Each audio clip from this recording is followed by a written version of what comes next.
नमस्कार, जय जिनेन्द्र। मैं ललित सरावगी जैन। आज भी आप एक ऐसे जैन रत्न से परिचित होने जा रहे हैं जहां एक तरफ उन्होंने सिविल इंजीनियर कर उच्च शिक्षा हासिल कर काफी बड़ी एक कंपनी के वो वाइस प्रेसिडेंट हैं, पर साथ ही साथ धर्म के प्रति उनका जो रुझान है वो अतुलनीय है। नवी मुंबई में एक जगह है वाशी, जहां के एक जैन मंदिर में हमारे दिगंबर जैन के दो पंथ है, 13 पंथ और 20 पंथ।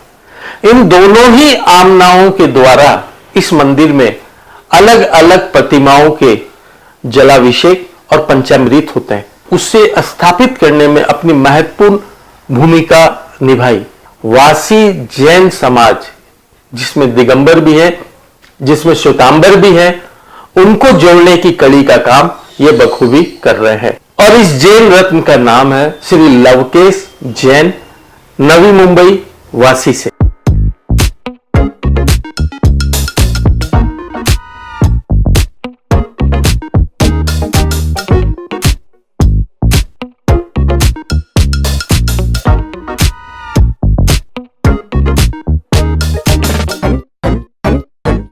जैन रत्न में आपका स्वागत है साहब। बहुत बहुत धन्यवाद ललित जी। जय जिनेन्द्र। आपकी जिंदगी की शुरुआत कहां से हुई? मेरी शुरुआत डोंगरगांव जन्म स्थान, जहां संस्कार मिला, ये जिला राजनांदगांव छत्तीसगढ़ में है वर्तमान में। मुझे बीई करने का मौका मिला बिलासपुर इंजीनियरिंग कॉलेज से। वहां से मैं 1992 से पास आउट हूं। 2005 में मैं वाशी आ गया और वाशी मंदिर से आने के बाद में जिस प्रकार से यहाँ की जो व्यवस्था देखी और जिस प्रकार का उस समय का माहौल था, मन में एक थोड़ा सा लगा कि हमारा जो जैन धर्म है उसके मूल सिद्धांत में हम कहीं ना कहीं भटक रहे हैं। जैन धर्म का एक मूल सिद्धांत है अनेकांतवाद। सभी एक वस्तु को अलग अलग दृष्टिकोण से देख रहे हैं, सब अपनी जगह सही है, लेकिन मैं ही सही हूं इस बात को लेकर के जो मनभेद मतभेद होते थे आपस में समाज में, उससे बड़ा मन द्रवित रहता था कि नहीं, हम धर्म के नाम पर ऐसा क्यों कर रहे हैं। तो क्या प्रयास रहा आपका उस मंदिर के प्रति? मैं फिर कहूं कि मैं सिर्फ और सिर्फ एक श्रद्धा भगवान के प्रति और समन्वय का व्यवहार। कहते हैं ना जी कि पंच के मुंह से परमेश्वर बोलता है।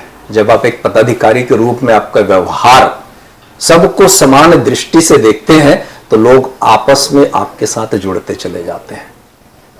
चाहे वो 13 पंथ का हो, चाहे 20 पंथ का हो, सभी को यथोचित पूरा सम्मान देना, उनकी भावनाओं उनकी क्रियाओं का सम्मान करना, बस वही मूल मंत्र लेकर के जब हम चले वहां से, आज स्थिति ये है कि एक पंथ वाला अपना मानता है, उससे ज्यादा दूसरे पंथ का मानता है और दूसरों की भावनाओं को ध्यान में रखता है। दोनों मूर्तियों के अलग अलग तरीके से कलश होते हैं, तो क्या कोई परेशानी या दुविधा नहीं होती है?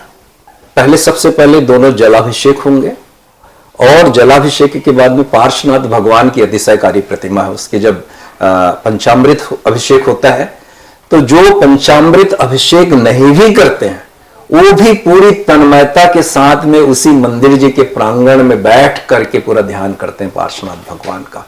और वहीं से ही एक्चुअल में जो अनेकांतवाद का जो हमारा सिद्धांत है वो जन जन तक पहुंचा है। आपके द्वारा क्या सामाजिक धार्मिक कार्य हुए? मैं कलाकार हूं, मंच संचालन भी करता हूं, मंचों पे कार्यक्रम भी अपना देता हूं।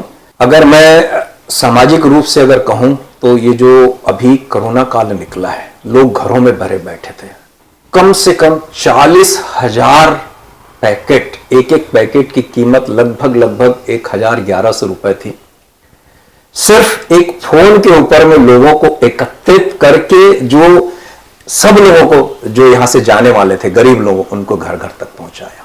दूसरा, यहां पर 2018 में चातुर्मास हुआ अरहम श्री माता जी के, उस माध्यम से हमने बच्चों के मन में जो भक्तांबर के प्रति श्रद्धा का जो भाव किया है वो इस कोरोना काल में आप देखेंगे कि घर घर एक मंदिर बना हुआ था।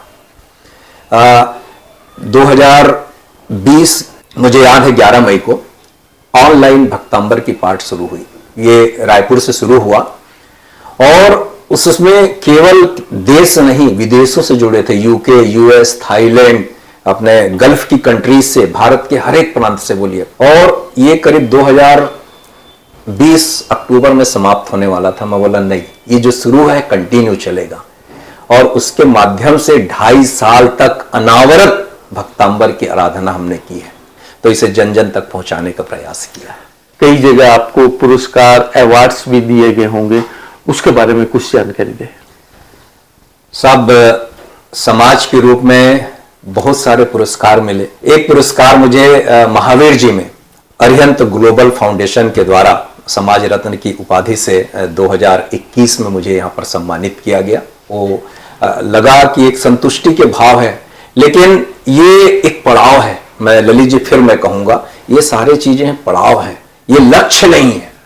लक्ष्य है जो हमारे जैन है उनमें एक आत्मविश्वास जगाना अपने धर्म के प्रति, अपनी आने वाली पीढ़ी में जैन धर्म देना।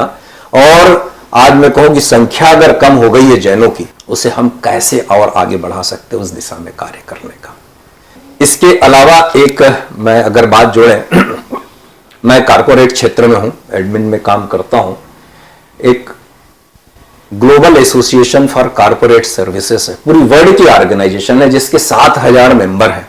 उसका मैं मुंबई का लीडर हूं, हम 5 लीडर हैं मुंबई में। तो उसके माध्यम से कारपोरेट जगत में जो एडमिनिस्ट्रेशन में क्या क्या सुधार हो सकते हैं, उस दिशा में भी हम बहुत तेजी से काम कर रहे हैं और फ्रेटर्निटी को पूरा उसमें सहयोग। आज हमारा जैन समाज कई पंथों में बट गया है, जिस कारण हमें कोई महत्व नहीं मिलता। भारत में एक नारा है हिंदू मुस्लिम सिख ईसाई, जबकि ये होना चाहिए हिंदू मुस्लिम जैन सिख ईसाई। और आप इसके लिए प्रयास कर रहे हैं। आप जैन रत्न का हिस्सा बने, आपका बहुत बहुत धन्यवाद। बहुत बहुत धन्यवाद ललित जी। आप जो कार्य कर रहे हैं, मैं बोलूं ना कि एक एक रत्नों को खोज करके उन्हें सही स्थान पर पहुंचाने का, और ये जो भी रत्न बन रहे हैं ये उनका दायित्व बन जाता है कि और भी जो रत्न है समाज में उन्हें आगे तक पहुंचाए और जैन धर्म के प्रति उनकी जो भूमिका है, उनके जो कर्तव्य है, उसे सही रूप में पूरा करें। बहुत बहुत धन्यवाद, आपका साथ मिला, आपने इतना मान दिया, मैं तहे दिल से आपको शुक्रगुजार हूं। जय जैन। जय जय।